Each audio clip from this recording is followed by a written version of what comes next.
दोस्तों, पहला चरण का चुनाव बिहार में समाप्त हो चुकी है और दूसरी चरण का चुनाव चरण सीमा पे है और जोर शोर से लोग अपने तैयारी में जुट चुके हैं। दोस्तों, मैं आप लोगों को एक ही बात कहूँगा कि आप लोग जितने भी आज़ाद समाज पार्टी के प्रत्याशियों को उतारा गया और यूडीए गठबंधन का प्रत्याशियों को, उन लोगों को आप लोग ऐसा प्यार बरसा दीजिए, ऐसा सपोर्ट कर दीजिए कि विरोधी का छाती फाट के चार गो हो जाए। और साथ ही साथ बहुजन समाज पार्टी के नेता 243 सीट पर चुनाव लड़ रहे हैं। 243 सीटों पे बहुजन समाज पार्टी के कैंडिडेट को उतारा गया है और मान्यवर कांसीराम के विचारधारा को लोग सभी के घर घर जन जन तक पहुंचाने का प्रयास लोग कर रहे हैं और जन जन तक पहुंचाते हुए अपने चुनाव को तैयारियां में हैं। दोस्तों, मैं इसलिए ऐसा कह रहा हूं कि देखिए, आप लोगों को जब आंसू आएगा ना तो अपने अपने होते हैं और अपने ही लोग आंसू पोंछते हैं। दूसरे लोग खड़ा होकर देखते रहेंगे और लोग चलते रहेंगे देखकर। इसलिए मैं कह रहा हूं कि आप लोग अपने पक्ष से अपने मतदान को बहुजन समाज पार्टियों में जुड़िए, आज़ाद समाज पार्टी और स्वामी प्रसाद मौर्य को सपोर्ट करें, क्योंकि अभी मौका है। मौका छिन जाएगा दोस्तों 11 तारीख के बाद। फिर आप लोगों को कोई नहीं पूछने आएगा। अगर अपना विधायक अपना सांसद बनेंगे तो वह बिल्कुल आप लोगों को नज़दीक आएंगे।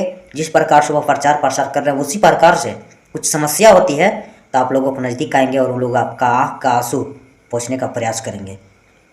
दोस्तों, बिहार में तो बहुत सारे लोग हैं। संविधान का नाम लेंगे, बाबा साहब का नाम लेंगे, दलित का नाम लेंगे, ये कर दूंगा वो कर दूंगा।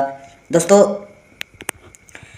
जब चुनाव का समय आता है ना, जब दलित का वोट और मुस्लिम का वोट लेने के लिए जब समय आ जाता है तो वह बाबा साहब का नाम लेने लगते हैं। बाबा साहब को माला पहनाते हैं, सुबह से लेकर शाम तक बाबा साहब का विचारधारा को बताने लगते हैं। हो जाता है ऐसे कि दलित और मुस्लिम जान ही नहीं रहे हैं।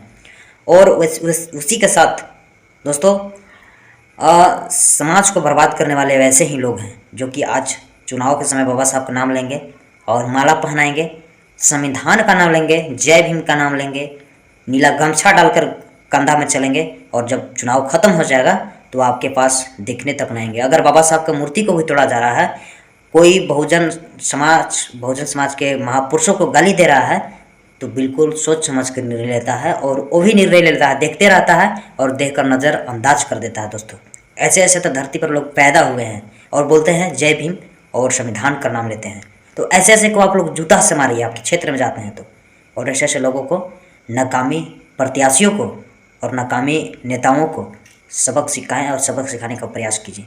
सबक सिखाने का समय आ चुका है, जो कि बहुजन समाज पार्टी एवं आज़ाद समाज पार्टी और यूडीए गठबंधन महापुरुष का नाम लेते हुए आप लोग अपने समाज को एकजुटता करें और अपने ताकत को दिखाइए और एक एक वोट देकर विधानसभा में भेजने का प्रयास कीजिए।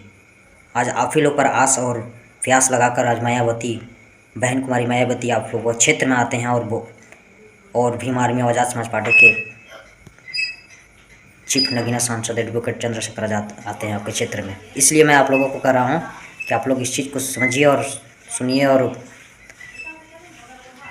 अपने लोगों को सपोर्ट कीजिए, अपने समाज को चुनिए, अपने पार्टी को चुनिए। जय भीम, जोहार, नमस्कार।